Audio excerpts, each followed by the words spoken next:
There we go. Thank you. Good evening. I'm going to call this meeting to order. This is a meeting of the school committee's Building and Finance Subcommittee. Today is Thursday, February 6, 2025. The time is 5:02 p.m. As you can see, we are meeting virtually. Our in-person meeting was canceled today, and our agenda was amended to reflect that this is a Zoom-only meeting. Effective August 16, 2023, the public is welcome to attend in person. Alternatively, the public may attend through the Zoom link listed on the agenda. Meeting notice will reflect if the meeting is Zoom only. As the recent amendments to the open meeting law allows, the subcommittee may continue to hold meetings remotely. If we have technological problems tonight, we'll just have to try to push through the meeting the best we can. And if it's incomplete, that's something that's likely out of our control, and we will have to continue the conversation another time. I'm going to say start with introductions. So I am Melissa Prince on the school committee. If each of you can just chime in. Everyone's muted, so Kathy Clancy, school committee. thank you. Bill Melvin, school committee. Cody, Cody Marshall, finance. Gary, Yeah, Gary Frisch, CFO. Dan, Dan Chua, principal at Plum Cove. Matt, Matt Fusco, principal of East Veterans Elementary. Selena, Lena Immel, principal at West Parish. and Andrea. Andrea Prella, preschool director at the Gloucester Preschool. Great. And I'm Ben Lummis, the superintendent. Thank you all for joining tonight, for taking the time to come on Zoom. Hope everyone is home or in a safe place and we can get to this meeting, and those that aren't home can get home. So this is the second night of our budget priority presentations. We have 3 different departments on the agenda: preschool, elementary school, and then curriculum and instruction. We're going to start with preschool budget priorities, and I am going to hand this over to Superintendent Lummis to begin our discussion. Great. Thank you very much, Melissa. So as you said, tonight, our second budget priorities meeting, preschool and then elementary schools, and then we'll finish up with curriculum instruction and professional development. So Cody, if you could go to the next slide, that'd be great. Great. So this is a budget calendar, just for folks who are maybe just tuning in. We are completed the yellow line there on the blue line. So these are budget priorities meetings. February it was the 4th, today the 6th, and also the 12th, all at 5 p.m. And then you see that from there, the regular process, this process is pretty much the same every year, just the dates change. So the next big step will be March 12th, presentation of the budget to the school committee. And then then following that, more in-depth look at that through the B&F committee, then the public hearing. Once the school committee approves the school's budget on May 28th, then it goes over to the city and the mayor. They consider it, have a public hearing and vote on it in June at a date to be determined, and then back to us for the school committee's final vote to approve the FY26 all the way in June 24, when it should be sunnier and warmer. That's the hope anyway. We can go next slide. Great. The goals for these presentations, just to make sure everyone listening understands what they are, is it's the beginning of the public component of the budget development process. We've been doing for a month or so, or been developing working on development of the budget by meeting with our school leaders and department leaders. We update the committee on the budget work done so far, and then also provide the committee and really the public the basis for the FY26 budget, and try to illustrate the connections between the plan for ongoing improvement, our strategy document, the work we're doing, and our ongoing effort to strengthen our priorities. So not too many numbers in these budgets, but in these presentations, as you all know, but it should really spell out what we want to focus on for next year, connected to the work we're doing this year. And then you should see that those priorities reflected in our budget documents when we go forward. So each of the groups today will provide information on the areas of strength, the priorities for their upcoming school year, the work they're already doing on their priorities, because we don't typically change priorities year to year, and then how they're going to further strengthen their priorities in the upcoming year. So, so without further ado, I'll hand it off to Andrea Perella, and she'll help us understand what's going on with the preschool. Thank you, Andrea. Thank you. Okay, Cody, we can go to our next slide. Thanks. All right, so we'll start off with strengths that we have existing at the Gloucester Preschool. One of our strengths is that we are the introduction to the Gloucester Public School District. So parents are handing off their children to the public schools at the young age of 3 years old, and they're doing that with a lot of anxiety. Transitioning from early intervention to the public schools can be a big shift for families. In early intervention is home-based, it's family-centered. Public schools are taking that opportunity to separate the child from the family and begin their learning experience. Parents are having very positive experiences with that, and we've expanded the access that early childhood learners are getting in the preschool realm to our partnering locations as well. So really setting the tone for what the experience is going to be like at the Gloucester schools and making it a positive experience for them to begin with. For many families in Gloucester, we're starting their special education journey. We are existing for special education students, and students, a large amount of students are identified through early intervention and beginning in our program. Other students are referred and join us between the ages of 3 and 5. Some of those kiddos that are being identified are starting what would potentially be a special education journey that would exist for their whole learning experience. So elementary school, middle school, high school. So parents are given the opportunity to learn about special education process and procedure at a young age. And the staff at Gloucester Preschool does a phenomenal job meeting parents where they're at, guiding them through the process of special education and their children's specific disabilities, and helping them access resources beyond the public schools as well as within the schools. They do that very well. Another strength we have within the introduction to the public schools is we do have a PTO, which we as a school building felt like it was really important, because not only are children making their first friends that they'll carry along with them through high school and beyond, it's a really great place for families to begin forming relationships with each other, understanding who maybe is going to be somebody that can pick up your child if you can't be there, or who has a child going through a similar experience, and using each other as a way to lean on each other and work through this education process, which can be very tricky and fun, but just giving parents the opportunity to connect that way is something that we do really well. We're really proud of the PTO and the work that they're doing. It's really taken off. They're phenomenal.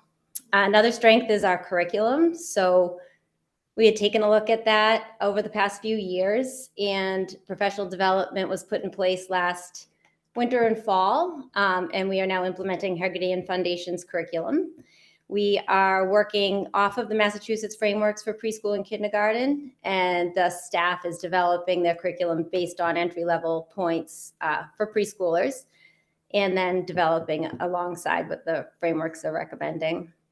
We develop individualized programs for our vulnerable learners, so students who are being identified with having special education needs. The teachers are taking into consideration their specific needs, and at times they're tailoring within their programs for specific students, and differentiating instruction so that they're able to meet students who are our peer models, who are getting ready for kindergarten, as we would typically expect students to progress, and then also making curriculum accessible to students who are entering with a delay in maybe one or more areas, and having them be able to access the curriculum on their level as well, which is pretty cool to watch. We have a school adjustment counselor who is providing a social and emotional curriculum, both in whole group and in smaller groups, sometimes individualized if that's necessary. And we have participated in a curriculum review with our partnering early childhood centers through the EEC to see if the curriculums that we're using are appropriate for the students that we're working with. So we just kind of did like a pilot to see if one of the curriculums we've been using is something we want to continue so that we're streamlining those curriculums amongst the centers. And we said yes, so we move forward with that. But we'll use that tool as we go forward with curriculum choices. We have multidisciplinary teams that use a holistic approach to learning and development for our kiddos. We have an intake team which meets weekly to talk about students that are going to be entering the program, how we're going to approach servicing and evaluating and servicing those kiddos.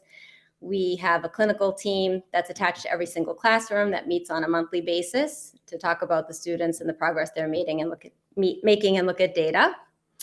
And we have special education teachers, school adjustment counselors, speech pathologists, occupational therapists, physical therapists, ESPs, and RBTs that are working in all of the classrooms. Not in RBT, they're not in all of the classrooms. Community engagement, we do that very well also. Partnership with the CPPI grant has really helped enhance that. So now we're regularly communicating with Kindred Gardens, the YMCA, and Pathways, and supporting each other and the families that are in the district. We recently conducted a needs assessment in the city of Gloucester to look at our early childhood programs and to identify barriers that are impacting families' ability to access early childhood care. And we're going to use that needs assessment to develop a strategic plan to better service the community. We started a great program last summer. It's called Preschool Prep. And we are working with Amy Larson, who is the holder of the CFCE grant, and early intervention. We have a program running at Pathways. We're on our third session of running the program. And basically, that is for students who are transitioning out of early intervention, or they may be students who we've invited in from the community. It's open to all families.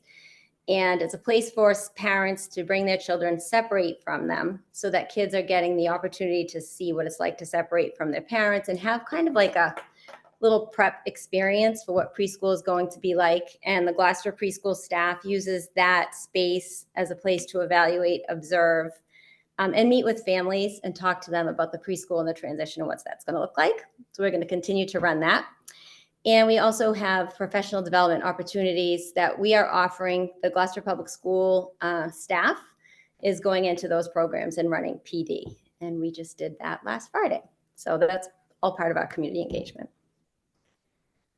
Andrea, if just a couple things. So I just want to really point out a couple things. One, I want to recognize your leadership and also the work of your team, and of course your staff as well, because the strengths you talk about here haven't always been strengths. And under your leadership, there's been just real significant progress made. And I'll talk about curriculum first of all, really working with your teachers very well on developing and implementing and taking on some, specialized curriculum and that's, special education based, which is of course, the preschool is a special education program. So that's really important on curriculum. And that sort of guidance and support and training didn't exist really until you took on the role.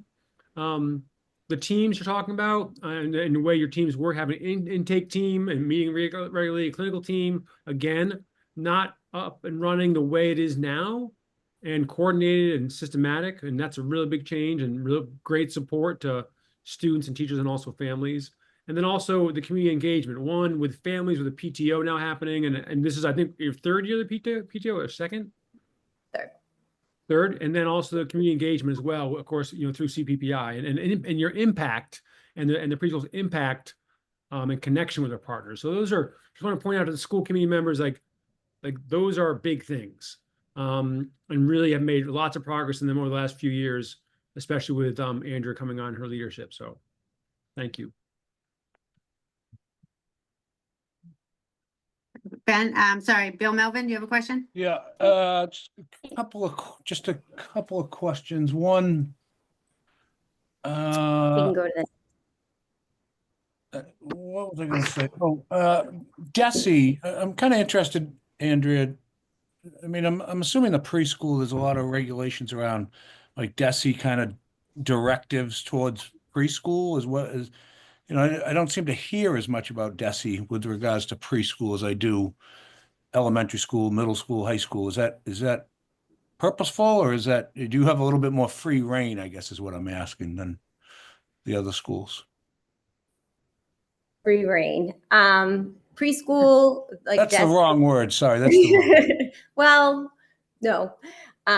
So DESE regulates preschool in terms of special education, not only, but we exist because of special education needs. So by law, when a student turns 3, if they require special education needs, public school districts are required to take those students into their school systems and service them through special education.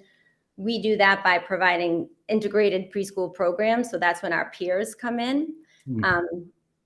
Preschool is different because there's early childhood education and care, which is one umbrella, and then there's DESE, and they operate very differently. So a lot of early childhood education and care programs are following those curriculums and those guidelines. We're bound by DESE, but with this grant that we have, we're working more together. And that's kind of the goal, is for us to kind of blend more so that we're not operating from DESE, and Kindred Gardens Pathways and the YMCA is EE, Early Childhood Education and Care, EC. So we're trying to operate more closely, but DESE guidelines around preschool are typically around special education. Got it. Thank you. And just to reiterate what Ben said, people that I talk to about the preschool, that are involved in the preschool, speak so highly of the job that you and your staff do up there. It's really impressive and great to see. So appreciate all you do.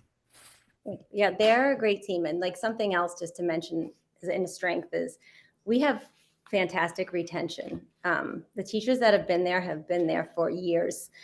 I think our longest standing teacher is Christina Thomas, who was there for 23 years. And she's just phenomenal. And I think that the impression that they've made on the community has helped build the foundation, and we continue to grow and improve. Thank you. Sure. Anyone else? Questions? Okay, I think we're ready to move forward. Okay, so priorities that we are currently working on and will work on going forward are program development, early childhood transitions, and staff development. So program development, when we think about that, our community partnerships are part of our programs. So we're consistently monitoring what's going on in those classrooms that exist beyond our building. So 2 classrooms at Pathways, 2 classrooms at the YMCA, 1 classroom at Kindred Gardens are funded through our grant. And we're just monitoring those to make sure that we're able to meet the needs of the students in those buildings, and assessing as they're going through evaluations what's appropriate for those programs and what we may need to bring into the Gloucester preschool. This needs assessment that we just completed, I have it right here. It's just in draft form, so we can't share it yet. But when it's finalized, you're welcome to take a look at that. But that's going to really help us guide decisions that we're making going forward about programming. So we started this in June, and we still don't have our finalized copy. It's been a lot of work. But from there, we're going to be looking at the needs of the community in terms of what families are needing, what students are needing for supports, and help us develop programs around that. We are working with an instructional leadership team this year. And with that team, we've been focusing on goal writing for IEPs, using data collection more consistently to help us make informed decisions for students, and all of that helping us make decisions around programs. So we just met recently to look at the students that we have in front of us, the students that we know are coming, and reconfigure what we might need to be doing to service the kids in the appropriate placements. And I meet monthly with early intervention just to talk about the students that are coming up so that we can effectively plan for transitions. So it has to be kind of fluid because the population that is coming in changes. And so we have to adjust based on what's coming to us. Second priority is our transitions. We really want to do a better job at our transitions from early intervention to the preschool and preschool to kindergarten. That's one have not yet mastered. So something that we do currently with our transitioning students is by 2.6 early intervention, and they do a really good job reaching out to me and letting me know the students that are going to be turning 3 will have a TPC, which is a transition planning conference. I'll meet with early intervention providers and the families. They'll give me the history of the students and let me know what their needs are going to be. Together, we'll decide what the evaluations should be. We'll get the evaluation team together. We'll have our observations. We've created a digital intake form for families. So at the ends of the transition meeting, we're sending that digital intake form home. We were having a hard time getting those back.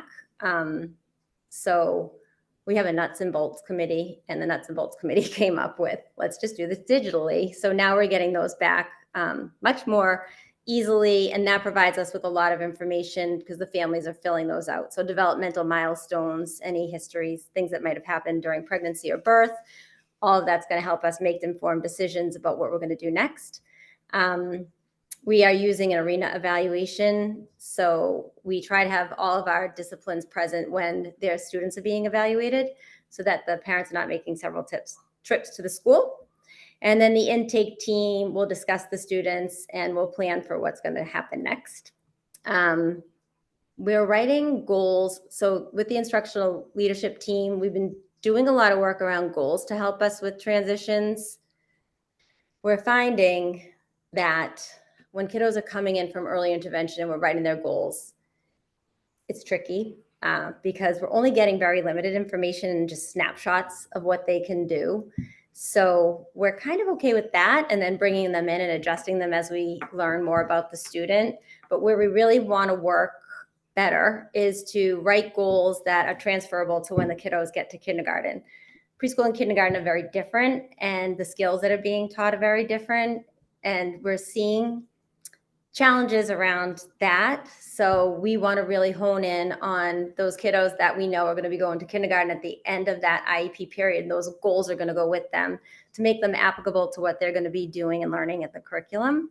So we've been working on that this year, continue to work on that.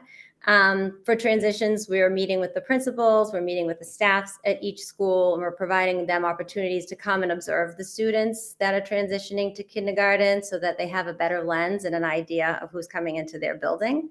And we're meeting with each building to just share out information just to help the principals and their staff make decisions about maybe cohorts of kiddos that should be together, shouldn't be together, how we're going to best serve those kids and meet their needs.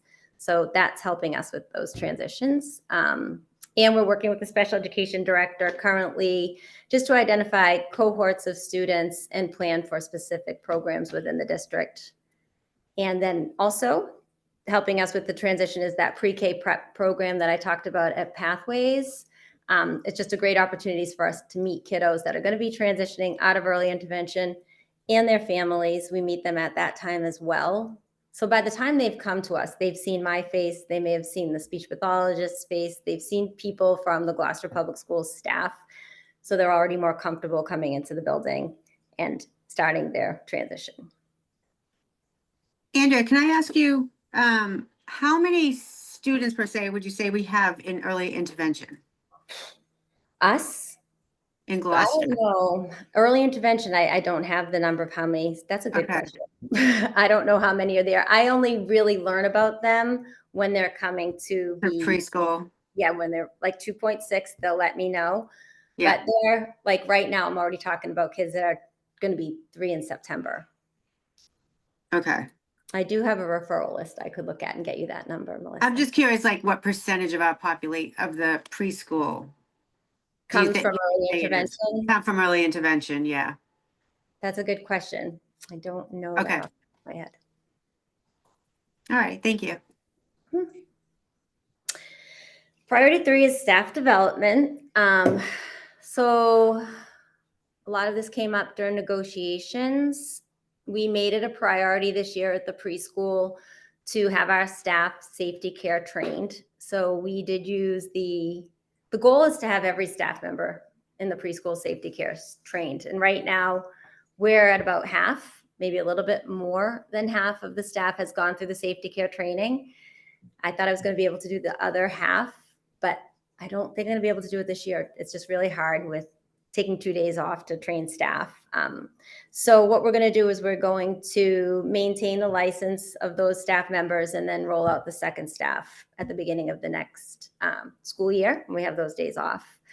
We've been doing professional development around the new IEP. I know we keep talking about it.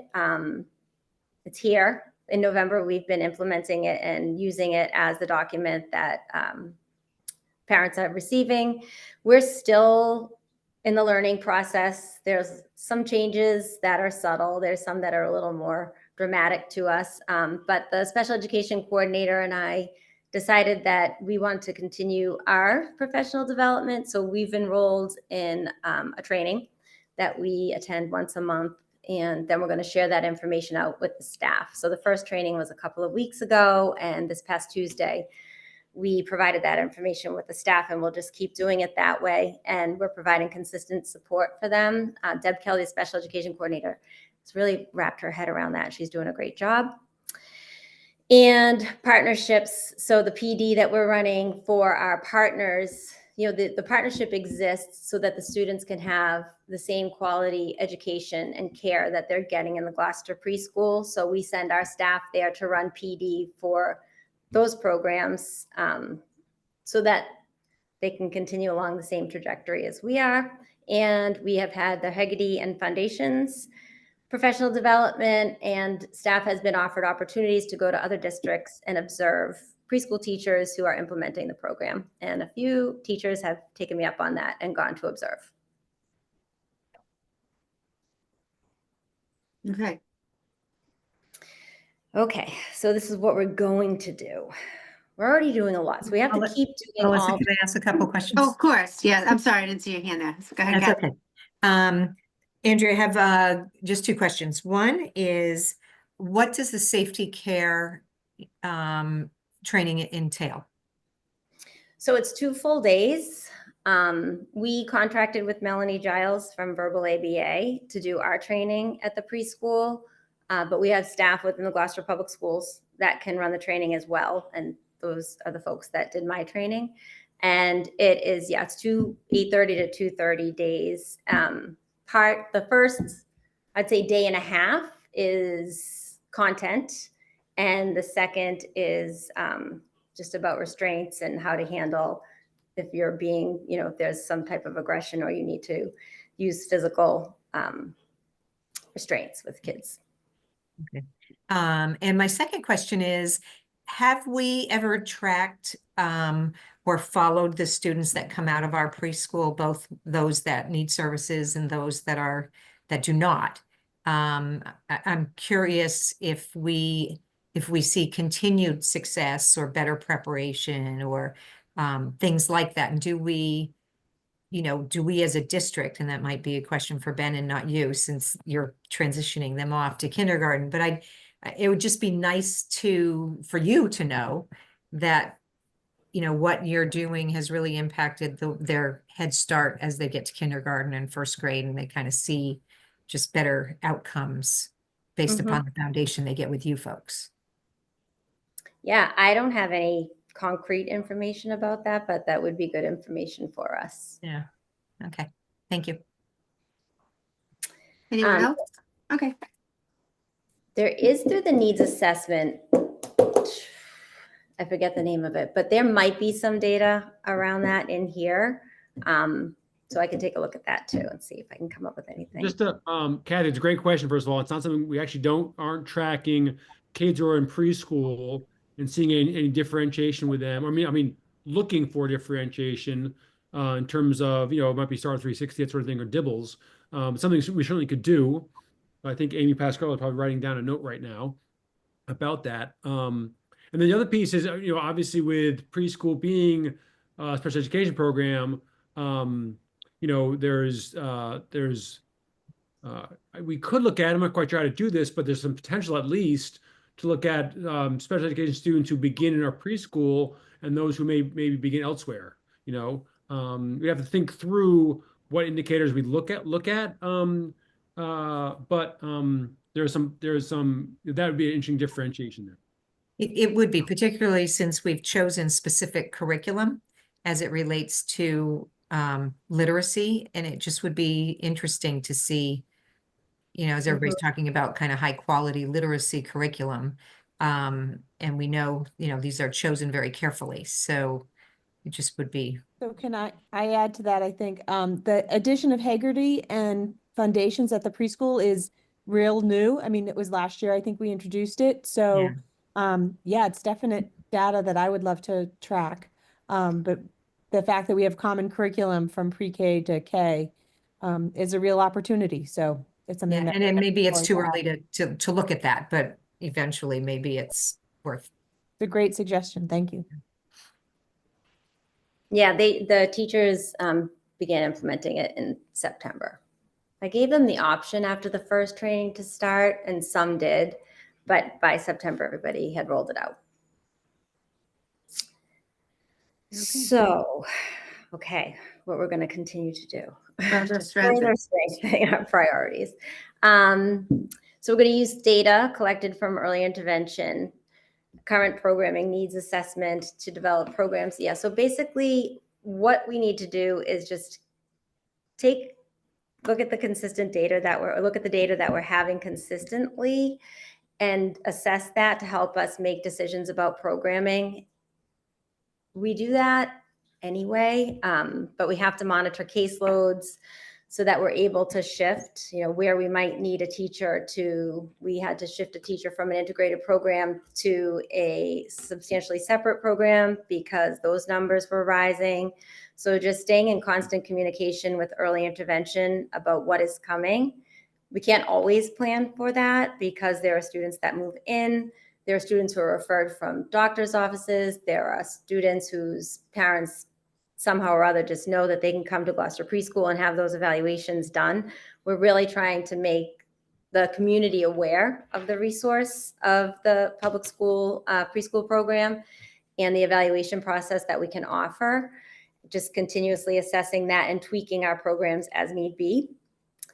And then monitoring the caseloads and increasing the capacity of the current staff we have. So the special education director is talking a lot about inclusion, which we are an inclusive program by nature, but then using a 3-to-1 model for our speech pathologists. So having them shift to more of a consultant program, consultant type of service, which is what they're doing at a lot of the public separate day schools or the private placements that we're sending our kids to, and also doing the same things with the OT and the PT. So we're able to get the students more support on a greater level with what we have in front of us for resources. And we'll continue to monitor that. Early childhood transitions, working on that, making sure that we're timely in our evaluations. So it gets tricky because by 3 years old, we need to have the student evaluated, we need to have the IEP meeting, and they need to be placed. So there's no lag in services between when the early intervention services stop and the public school services begin. There shouldn't be a gap.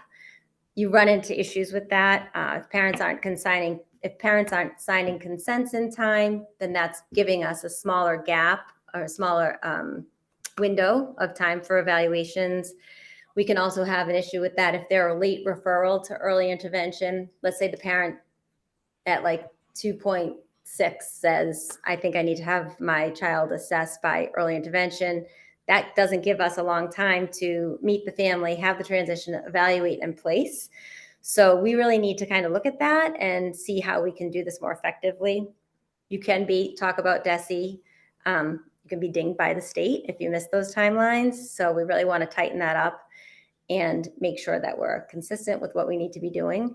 Further educating the families. So some feedback that we did get from the needs assessment was that parents were feeling maybe confused by the process or didn't understand the whole process. So, one thing we're doing is going to that preschool prep program. The parents separate from the children, and I'm going Monday too, just to meet with the families and explain the process. I do it during the transition meetings. I think we need to find other ways to get this information to families so that they're understanding timelines. Timelines are confusing to them. It's even more confusing when you're a 3-year-old because we're talking about birth date, 45 days for an evaluation, 30 days till the evaluation is completed. All of this is tricky. And so making sure that parents really understand all of that, the process, and feel like they're a part of it and that they have a voice, because they do. They're team members, obviously, they're parents, and just kind of giving them more support around that is a goal of ours. Continuing the focus on goal development to align with kindergarten. This is really important to all of us because that transition is sometimes tricky, and we're seeing kids having a hard time with the transition. Staff that's receiving the kiddo is having a hard time with that transition period. So we really want to tighten that up and send the kiddos with the best written IEP for them to serve their purpose at the kindergarten level. And then streamlining that process for moving pre-K to K. Parents are already sending messages on the dojo. Did I miss something? Do I have to register? They're on an IEP. Does that cover it? Does the IEP follow them? Will service continue? So developing some kind of an educational opportunity for families beyond, here's the registration packet, this is what you have to do, just supporting them in that, and also how that's going to transfer for them in special education. They do have IEP meetings. We talk all about it, but I think there's still a need for more education around that. And continuing our staff development. So the curriculum, we have made headway with literacy, obviously, and then we have our SEI curriculums that we're using, which is Second Step, and the social thinking curriculum, which we implemented last year. So now we want to look more at taking our curriculum frameworks and seeing how we can use the Massachusetts curriculum frameworks. The teachers are using those consistently and have been to develop their curriculum and plan for the kiddos, but putting something a little more concrete for us to refer to and know this is something that we're doing in the realm of science. This is something that we're doing in the realm of math, and how we're approaching those things so that we can then collect data around those things.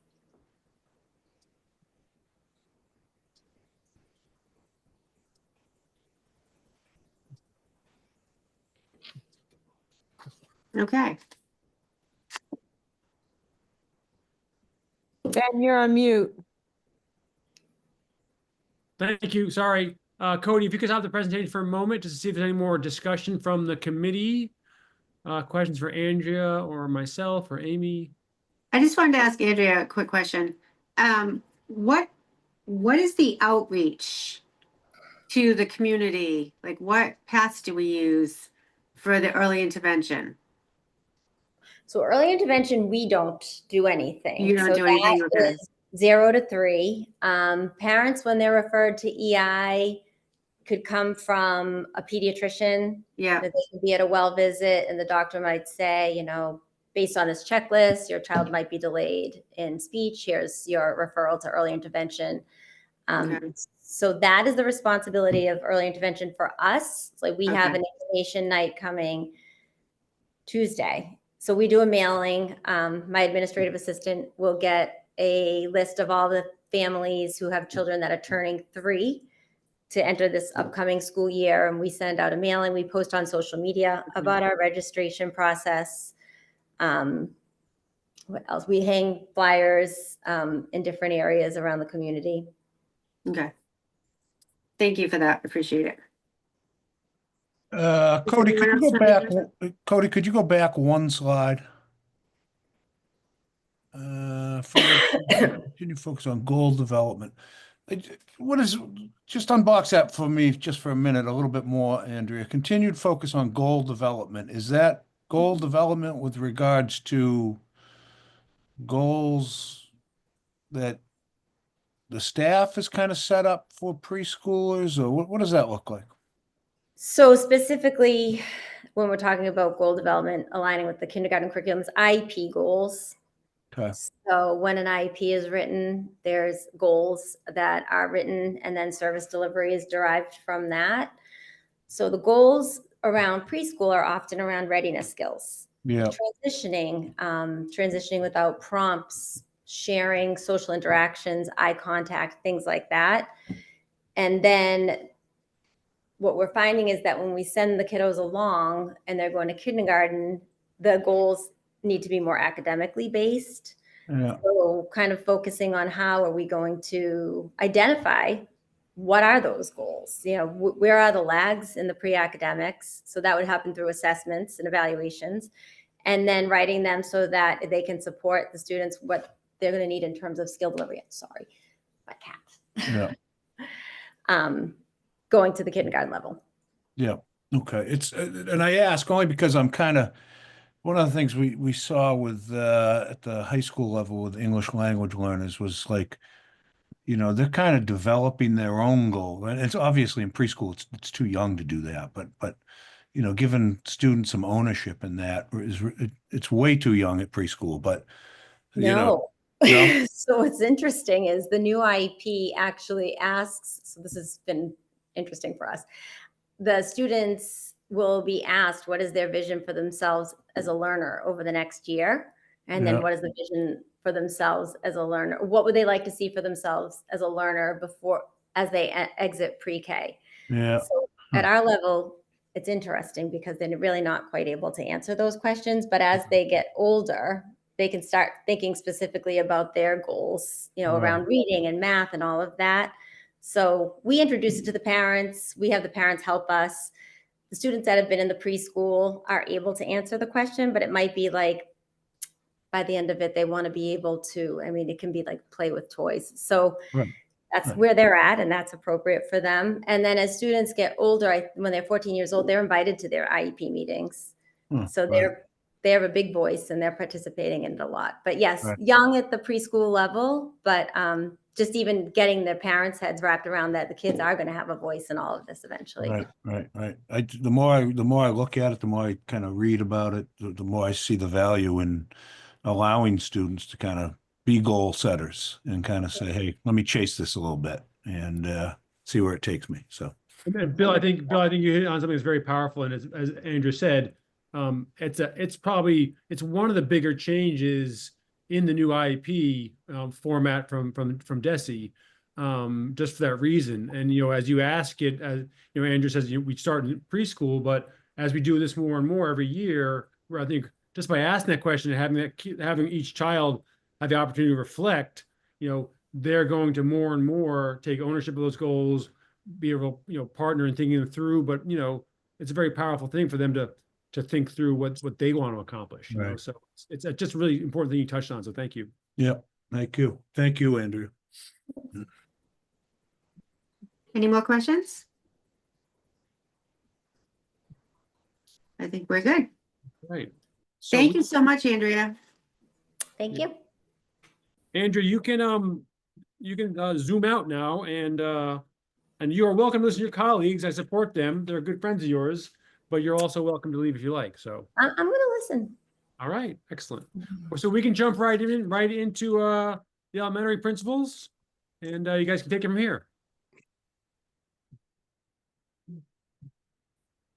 Well, Andrea had a very thorough presentation. And so we will I don't think we'll be able to match her thoroughness, but hopefully we'll be able to give a lot of really great background. So again, this slide here, as you can see, we're going to cover the same things that Andrea did in terms of areas of strength, priorities for the coming year, the work we've done, and the work we plan to do. And so I'll turn it over to Talina. Great, thank you. So this slide is very similar to last year's slide. And as we look at our work, we're claiming these as a continued strength. There may not be as robust at this moment of the year as they were a year ago, but we are definitely in rebuilding of all of these systems and routines that we've had, and in a good place right now. So collaboration across our schools has always been a strength of ours across our elementary schools. When we had 5, we were strong. Now that we have 4, we are strong. Our teachers and administrators really thrive and really believe that our work together makes each of our elementary schools stronger.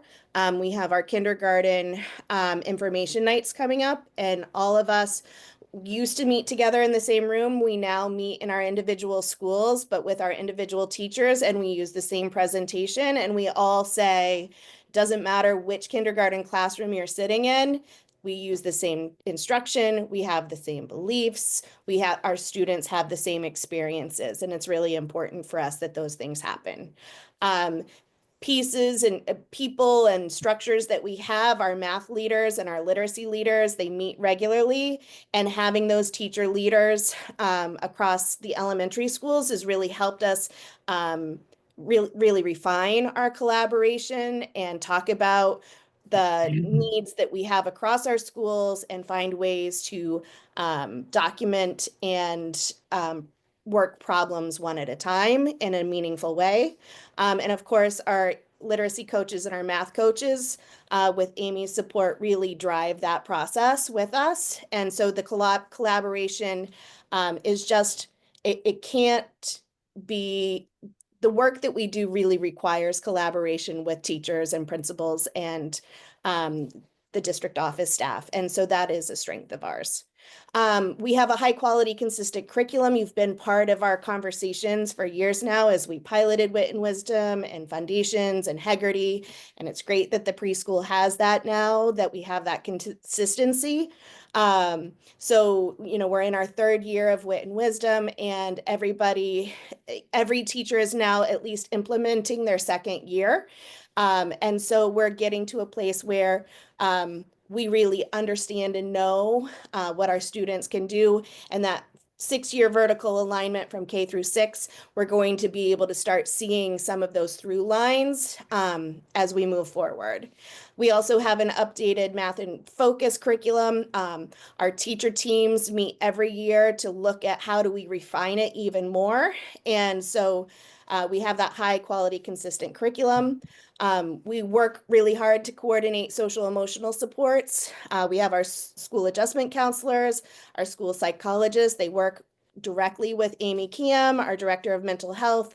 We've done a lot of work around social thinking and other really intensive supports for our students around mental health. The special education teachers support social and emotional needs for our kids. We have our attendance teams, we have our behavior support teams, and those are going through a refinement process following negotiations. And so those will even get stronger. We really believe in supporting all of our learners via an multi-tiered system of supports.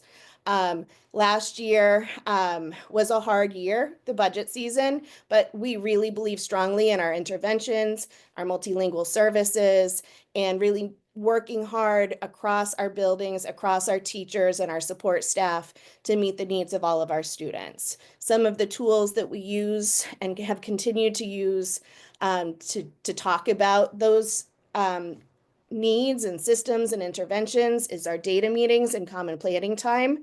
Every grade level does get to meet for 40 minutes each week with the principal, the coaches. We work together to talk about the most pressing need for that week.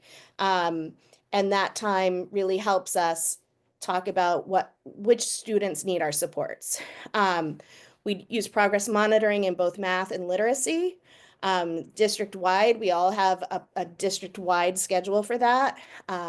We have a child study team, and some of the work of the district-wide instructional leadership team over the last couple of years has been about refining and then redistributing and communicating about the district curriculum accommodation plan, or the DCAP.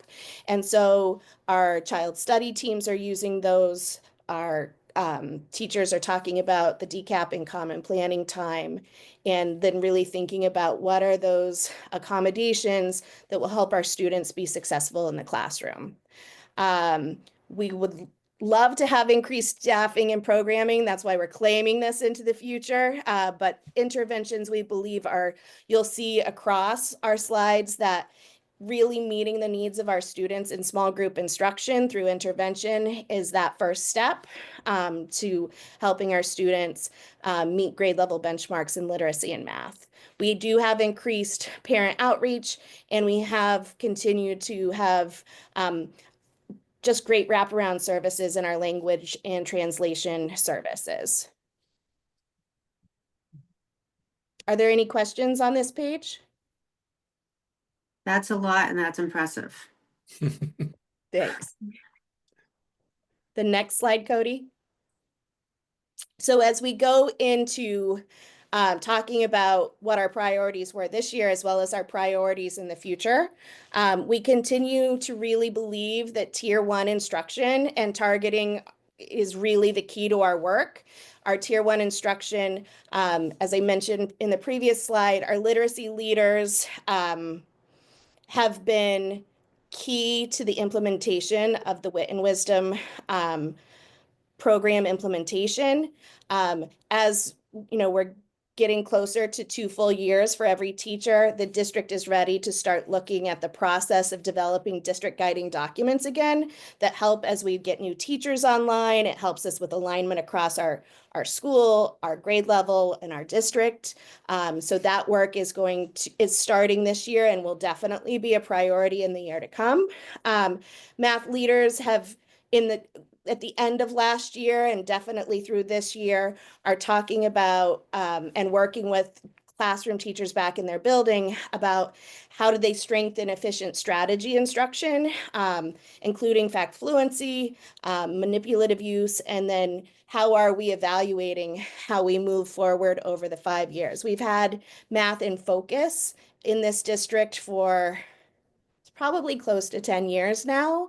So we need to be thinking about what is that next best math instruction for us as things shift across the state and the country and as we learn more about mathematical instruction.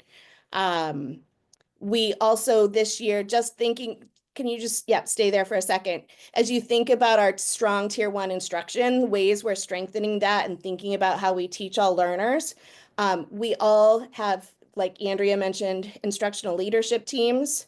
Last year, we started learning walks across our schools, thinking about how students are engaged, what are the tools that help students be engaged, and how do we then support all of our students with special education needs, students who are learning English for the first time, really access the curriculum within our classrooms, because that's if we can make the classroom and the Tier 1 instruction accessible for all of them, it will be accessible for all of our students. So we're really looking at closely as we walk through 10-minute learning walks, looking at what we're seeing in our classrooms and sharing those out in a very non-threatening, non-judgmental way. Like, these are the things we saw, these are the things we wondered.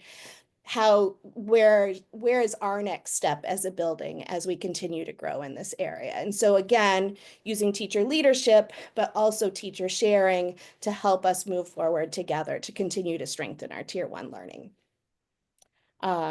Is there anything that I've missed, Dan or Matt or Amy, when it comes to Tier 1? We're also always caring about strengthening our targeted learning interventions.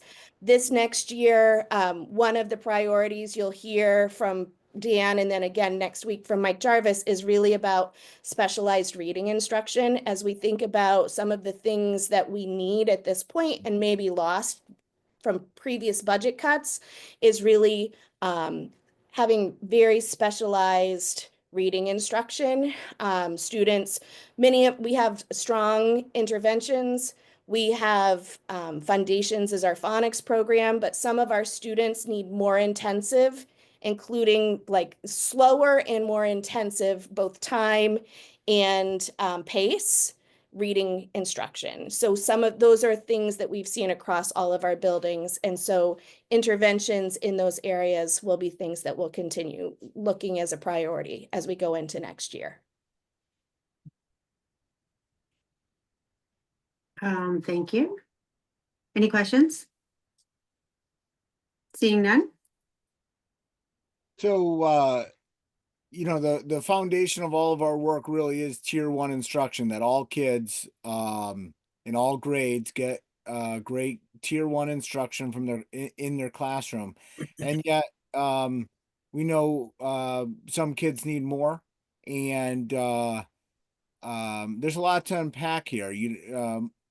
As you know, Mike Jarvis, our new special education director, will be presenting to you in the week ahead. And we're really excited to have Mike on board and doing the work that partnering with him with the work he's been looking at since he's come on board.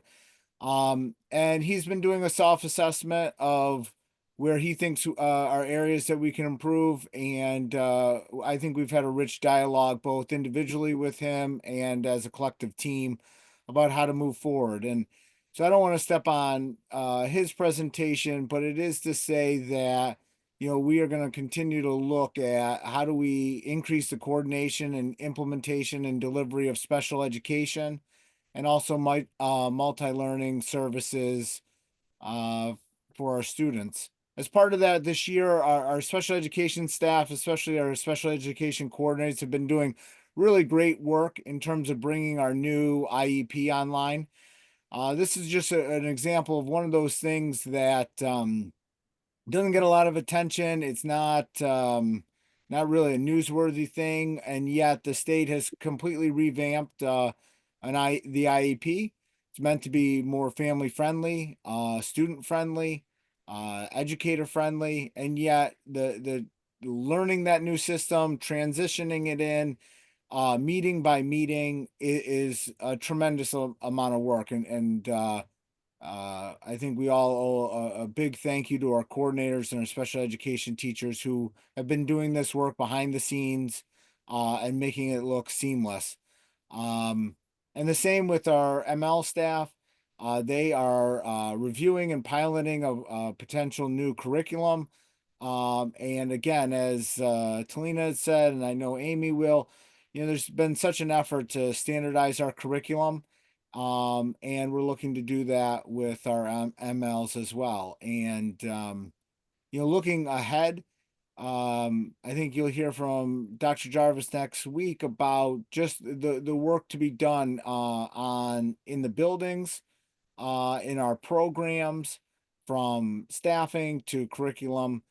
As Talina said, we've had a rich dialogue about how we can improve reading instruction, how we can invest in our youngest learners, and hope with the goal of that early investment really paying off in terms of helping their trajectory at a younger age and make them more successful quicker. And I think he'll be able to share a lot about, how we invest in our programs, how do we give the best possible education to students with the highest complex needs. And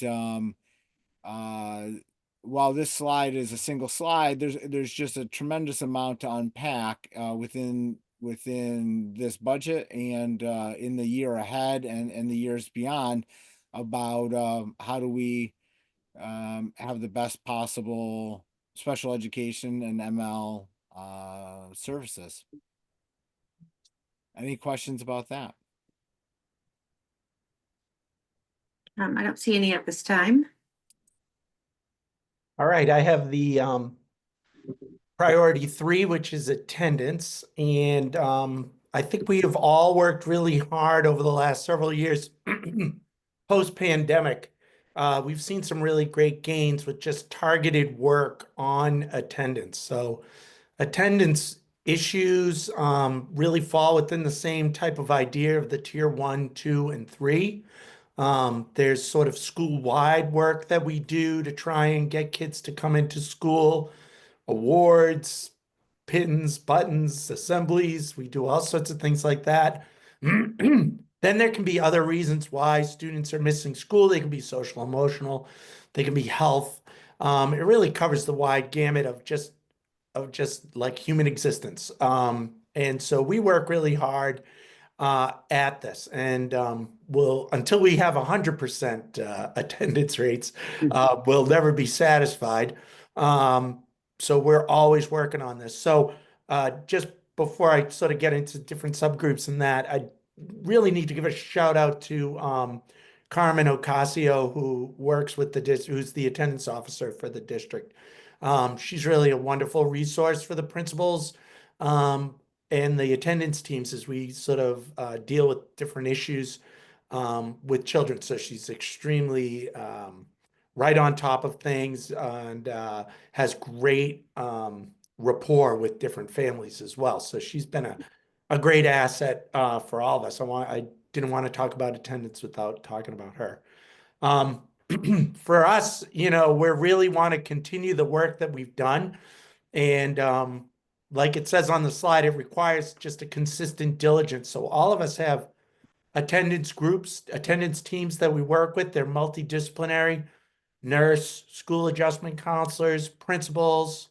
We'll bring in the multilingual teachers if we need them for different families. So we want to really continue that work. I know that we're looking at some new signage right now for, excuse me, the pickup and drop off lines and that type of work. So, as we get better at this and we're seeing more improvement, it helps us to target our interventions towards different families and we can make them more intensive. So attendance, I guess, will always be a priority for us, but we are seeing some great moves. I think we've got some excellent systems that started post-pandemic, and I think we're continuing those, and we definitely want to strengthen those next year. Kathy, you have a question? I do. So tell me more about the signage. What's the signage gonna look? So we've been working with Carmen. She's been putting together some signage. They just put some in at O'Malley, which is signs like "We're happy to have you here." School starts at, for us, it's you can drop off at 8:10, but students have to be in class by 8:30. I've been working on trying to get the message out to parents that just because you're in the parking lot at 8:30 doesn't mean you're on time. So we've been working on that. I've been doing some timing on if you're not pulling into the parking lot by 8:20, you're probably going to be late by the time you get around the corners. And Yeah, and I remember when my son was young, just that messaging that imagine your 6 or 7-year-old walking into a class that's already begun. yes, Sending those messages to parents like that already makes them a little nervous about the day. yeah, it really is a detriment for a child that's showing up late consistently. We talk about that with families a lot. Anything else? Nope. Okay. Anything to be added to the elementary part of this meeting? Nope. No, I don't have anything to add. We can keep on going with Amy Pasquarello here, who is obviously a huge support to our not only elementary leaders, but also as I think Selena was describing, support to our coaches, to our literacy leaders, our math leaders.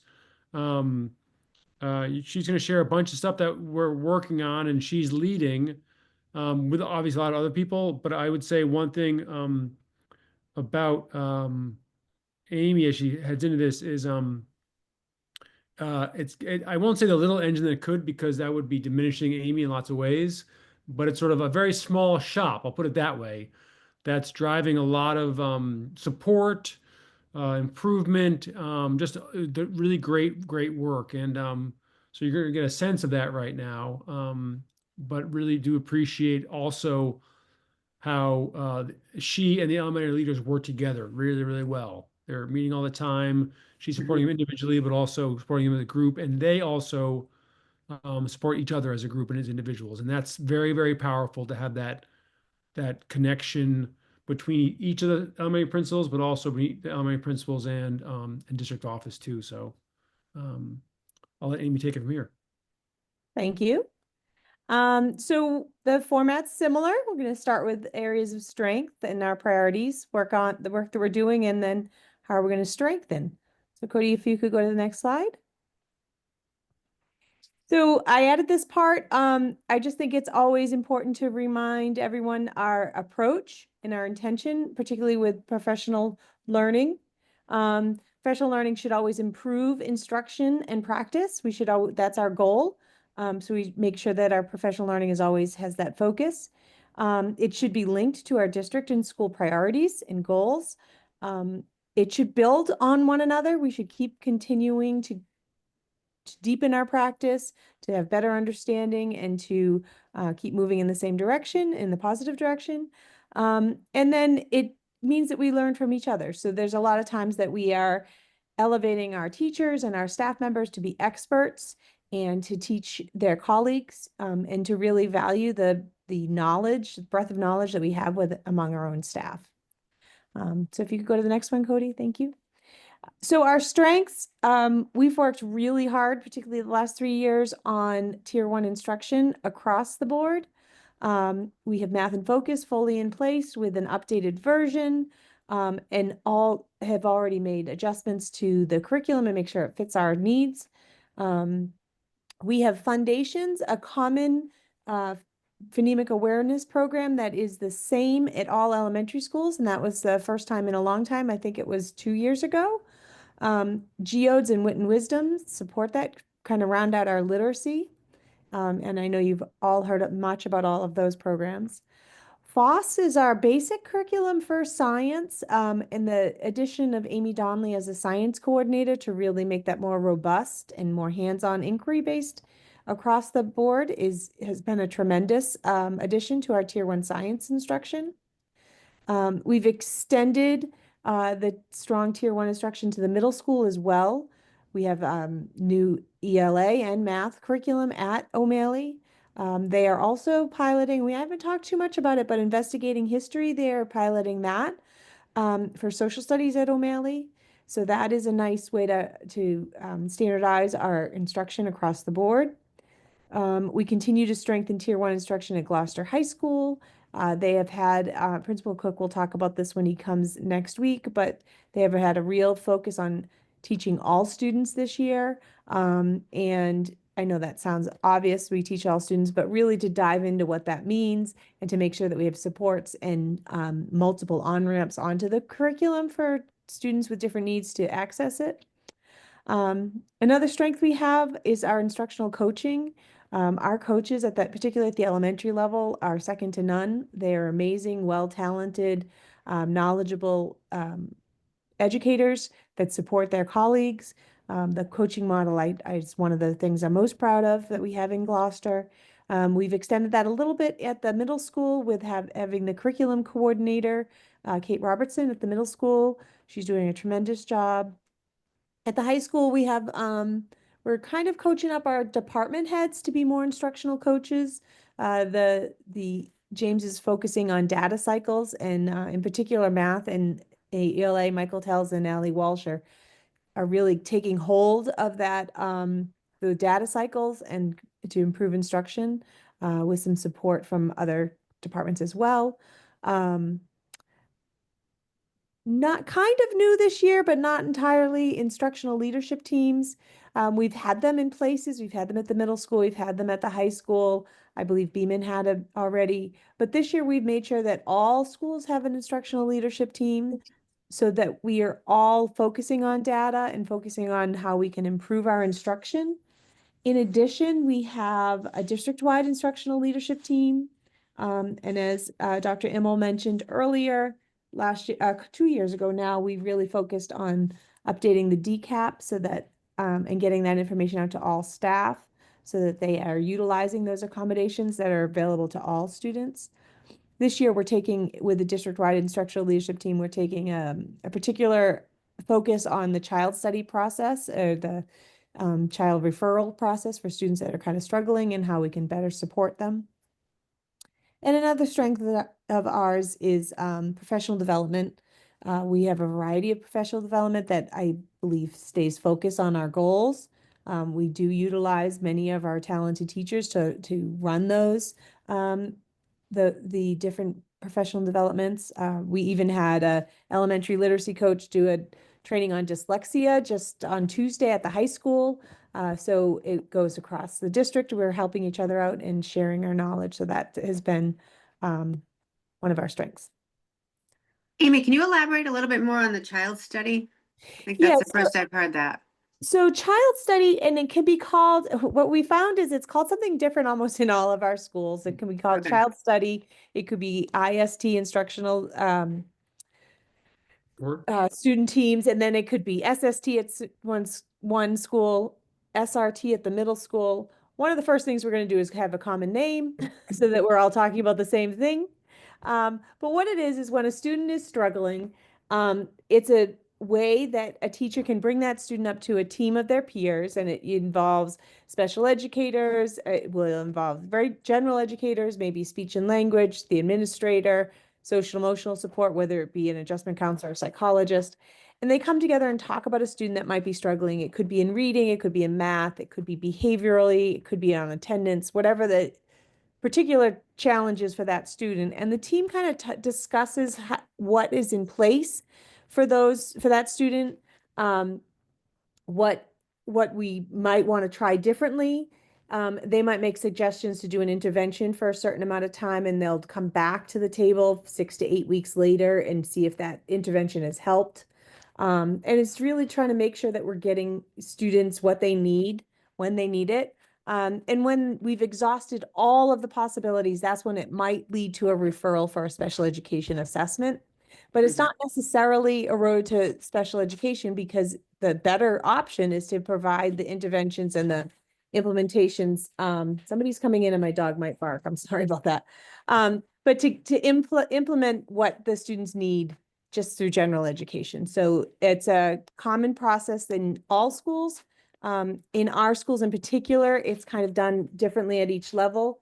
And so the district-wide instructional leadership team is taking a focus so that we can standardize that a little more. It will look a little more different at the high school versus elementary, but we all should be offering supports in different ways, social, emotional, academic, and whatever. So we're looking to standardize that. That's excellent. Thank you. Any other questions? Okay. I don't see any. All right. So our priorities moving forward, the title of the presentation is Curriculum Instruction and Professional Development. That makes it easy to pick the 3 priorities. But our curriculum really, a continuous focus on implementing the various new and not so new Tier 1 instruction that we have, and to make sure we deepen an understanding and continue to train our teachers to implement it, and make sure that we are working on sequencing and pacing.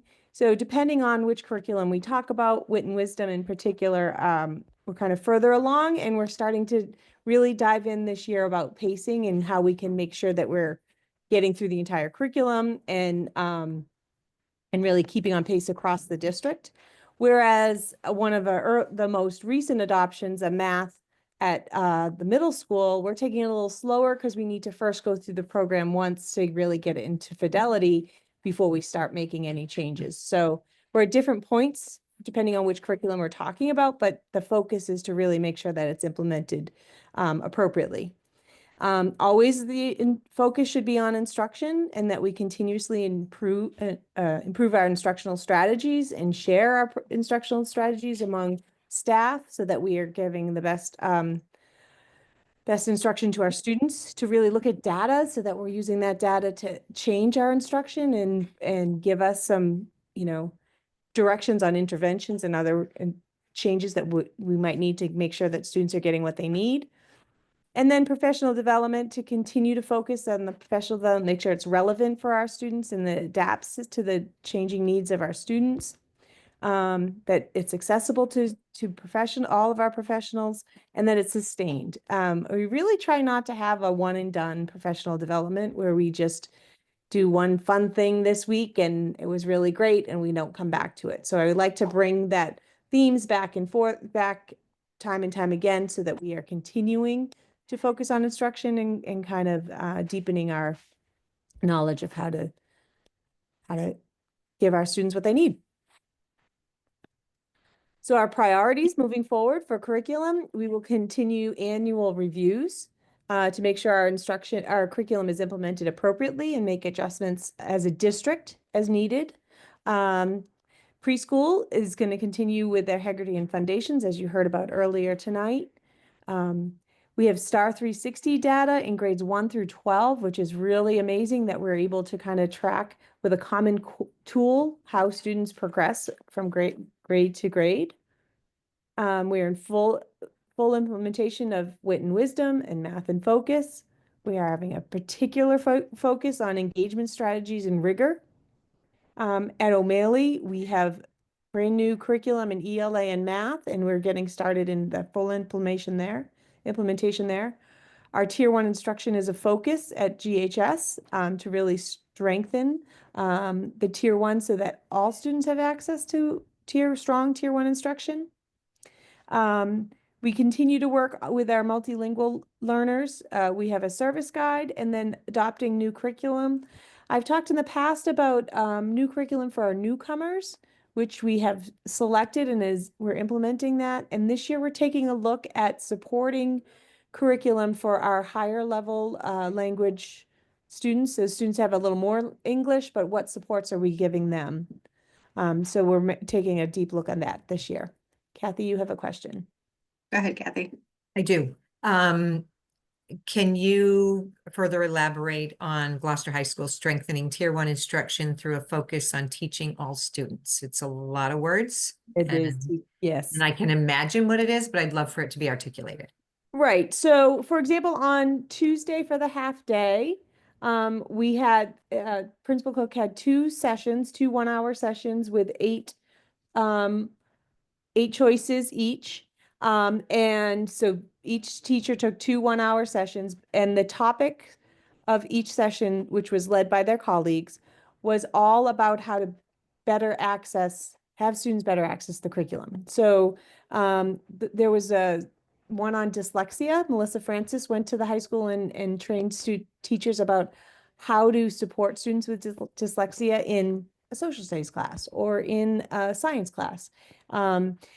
Or they had other opportunities of what tools might better, a teacher might use maybe a tool to help support a student, like use Read and Write to access the curriculum and better share what they've learned.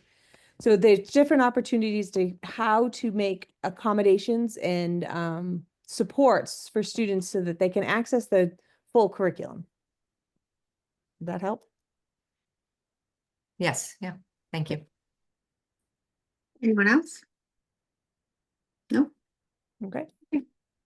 So priority 2 is to always improve our instruction. Our coaching model, as I said, is second to none. Continues to work on that. Our curriculum coordinator at the middle school and really Principal Titus, he has tremendous instructional knowledge and he's a wonderful instructional leader. So the 2 of them, I meet with them every week, every Thursday morning. I'm at O'Malley and we are talking about instruction. It's one of the great meetings of my week, but because we spend 1 to 2 hours every week talking about how are we going to support and improve instruction at O'Malley. So that's a wonderful focus and it's a huge priority. The new teacher induction program and peer mentoring. I'm going to be taking more of a look at that as through the spring and into the summer to try to revamp that to better support our newest teachers and focus really on instruction and how to support them.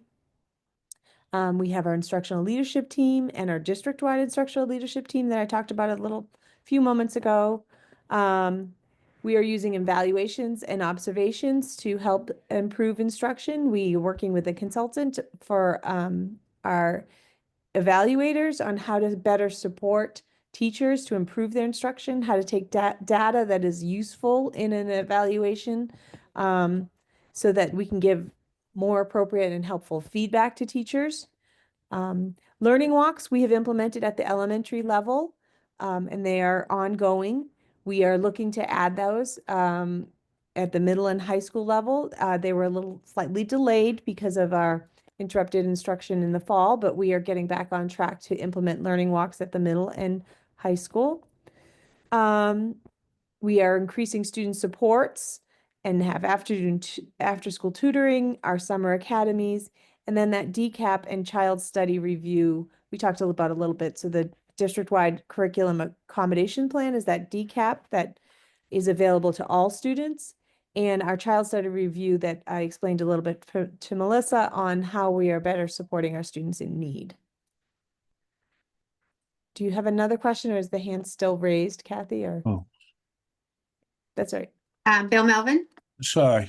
Can you talk just for a minute, Amy, about this meeting you have with Principal Titus, improved instruction? I mean, I'm not asking you for exactly what the details of it, but what comes out of those meetings? What kind of work points come out of that? So we talk about the curriculum implementation and how it's going. We help plan professional development that he and Kate Robertson give. So for example, at a staff meeting, they might focus on learning objectives and how to write appropriate learning objectives and implement that across the curriculum and in all classrooms.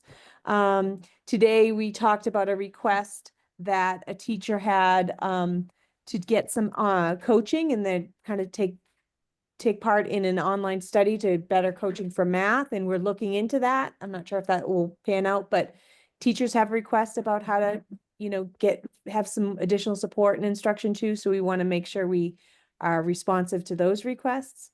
So yeah, we talk about all kinds of host of things, but how to better support, one thing recently came out of it, there was some confusion about 504 plans and IEP and confusion about the difference with a particular grade level. And so I set up a meeting to go talk to them and better have them have a better understanding of the difference and the nuances of the difference between a 504 plan versus an IEP. So they're expressing needs of their school, and we try to find ways to make sure that we're supporting the teachers. Oh, great. Thank you very much. Yeah. Okay. Okay. All right, Okay. next one. And priority 3 is professional development, ongoing for literacy, math, special education. SEI is that sheltered English immersion, universal design, so that we're making sure that all students have access to lessons, social emotional, and using assessments to adjust to practice.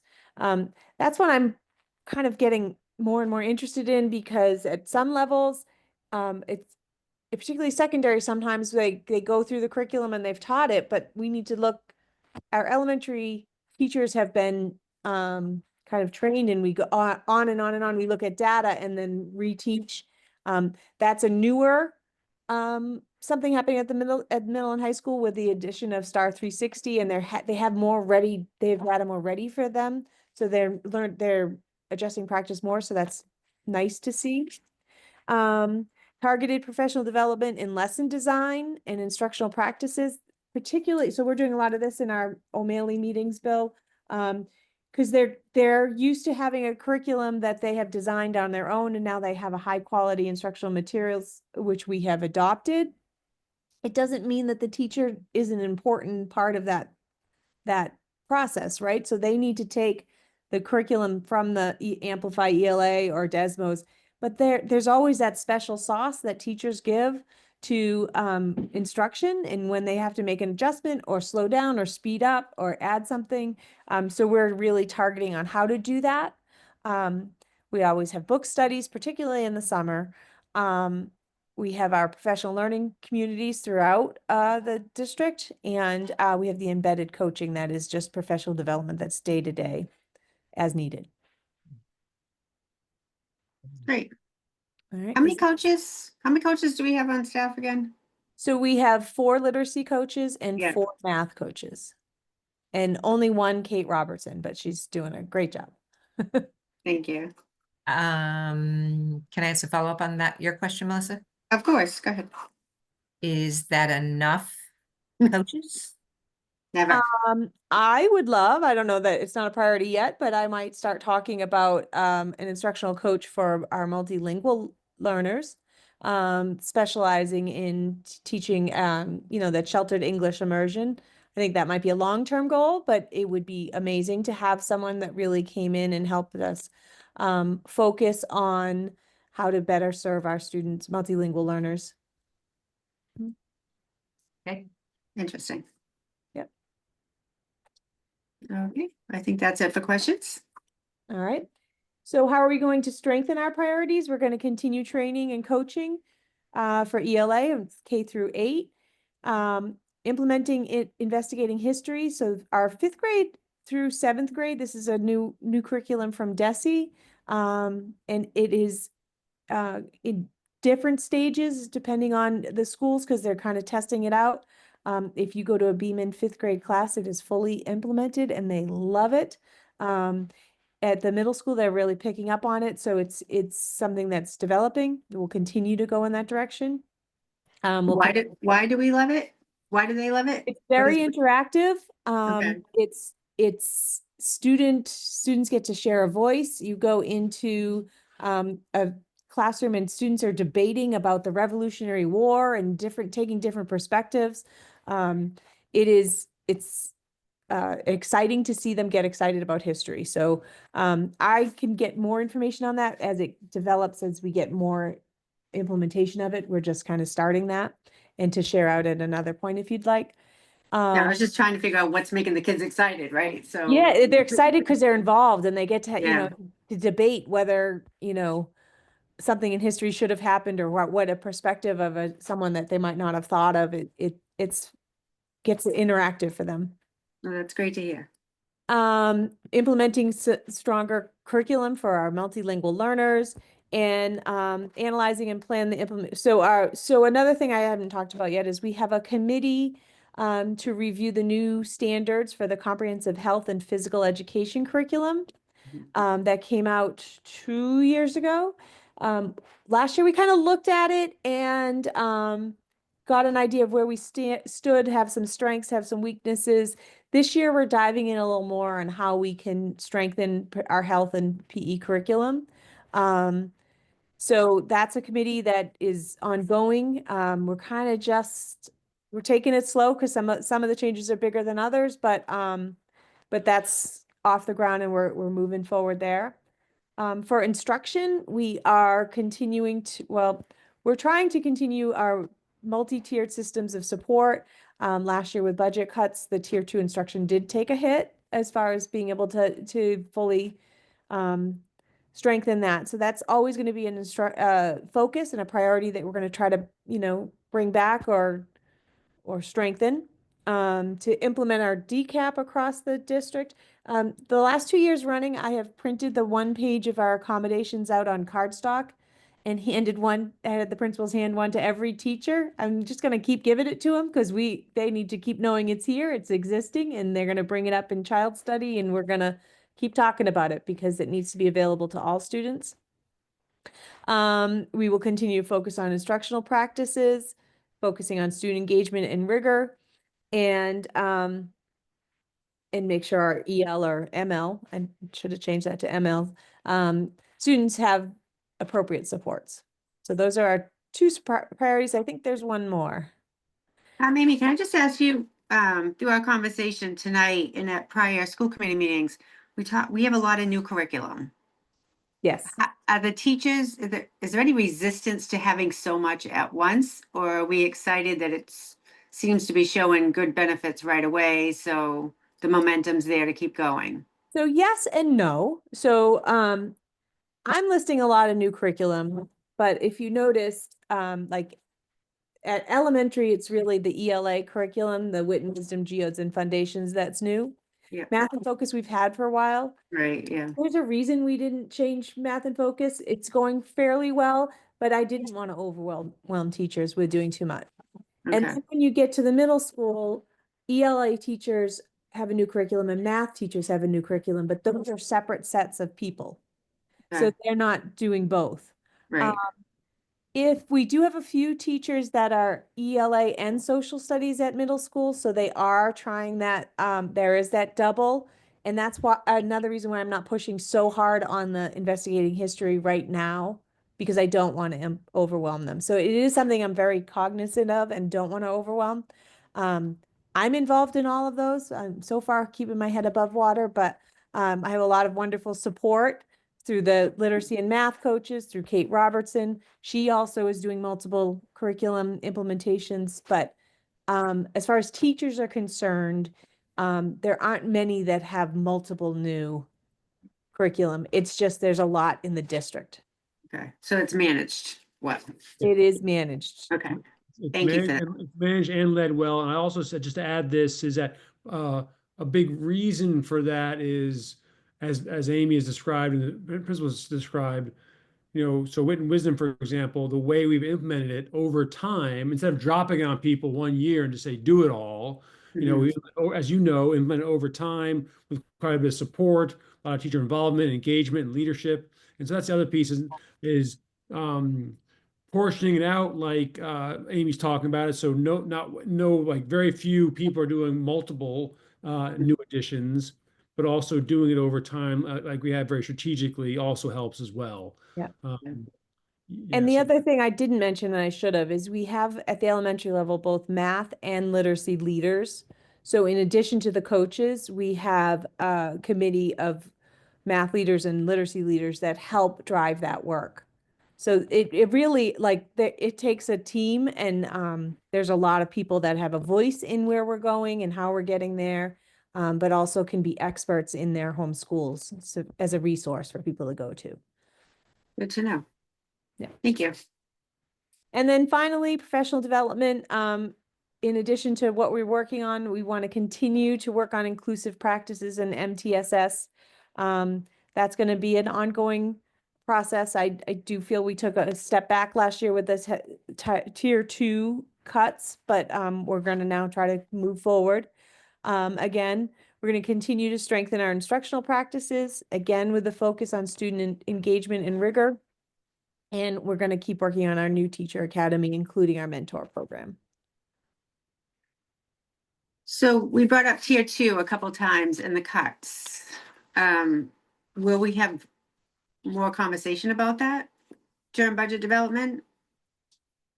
Or is it something that the budget will just present So I think what to we address the issue of the cuts? I mean, that's Well, what something you that will- was very difficult last year, and here Yeah. we are budget development. I don't want to lose sight of that. To me, that's a priority in this budget. what you will see, I think, in the budget is a focus on getting some of that back, and some of that really focus on giving support. And it might be different ways of using instruction. It might not be The additional same way, yeah. support, right? It might be Yeah. changing how we're doing instruction, and it might be an ask for something additional. We're not at that point in the budget process to be able to Right. articulate, but it's a need. And I remember when I was a principal, I asked for a math coach, I think 5 years in a row, and then I got one. So I'm letting you know where the needs are, and we're gonna keep going in a direction until we're able to fill those needs, right? Right. I really don't want to lose sight of those conversations Yeah, in this yeah. process. And Melissa, you're exactly right to pick up on that. That's Mhm. an area. And we're working now to see to what level we can, make progress on it. But Okay. that's exactly the intention of these presentations is, for the committee to hear that from our leaders. That Yep. sort of thing. No, I appreciate that. Okay. Thank Uh, you, Amy, very much. Thank you. Cody, okay, there we go. Thanks, Cody. Yep, read my mind. Other questions from folks about any of this, and I appreciate our elementary school leaders who stayed on. Anything after that? And Andrew's here too. And obviously, I hope you see the connections between the 3 different presentations. They're overlapping / integrated, and it's very purposeful. So really happy to open up questions for anybody at this point. I know I don't have any questions, but I can just say I'm impressed. And I love these conversations because we hear the good, I mean, we know the struggles, but very, very impressed and very confident that we have great staff and a great focus, and we know where we want to get to. We just have to get there, right? And through the budget, we will get there, hopefully. closer than we've been. But very, very impressed and appreciate everything that was said tonight and discussed and presented to us. Great, great. Yeah, I agree. Yeah, I would also agree and say that it's nice to see the principals and Mhm. Andrea, the director at the preschool, and just really appreciate all the hard work you do and really to make our schools better places. I also want to say, if I get a little closer to the screen, my head will take up the entire block. So appreciate. So I'll back off a couple inches now, I think. Oh, God. Thank you, Mr. Melvin. And I would say also, I think everyone on the call here, you know, we're doing the right work. And none of us are satisfied with the results yet, you know. There's more work to do. Folks on this call know that better than anybody. But I think there's agreement that, again, need to build back some from last year, and we're aiming to do that in some way, some specific ways. At the same time, you know, need to keep on pushing and being diligent about understanding our data, understanding where our strengths are, you know, really honing in on the places that we can do better, and get better results. And, you know, but I do know that folks on this call, everybody, you know, is committed to that. Just, because we need to keep on doing better for our students. Yes, we do. Okay. If there's nothing else, is there a motion to adjourn? So moved? So move. Second. Roll call because we are on Zoom. Kathy, Yes. Bill, Yes. me, yes. Thank you again, everyone. We will see you next week. All Thank right, have a you. good night. Thank you. Good to see you all. Good night. Thank you again. Have a good night. Thank you all.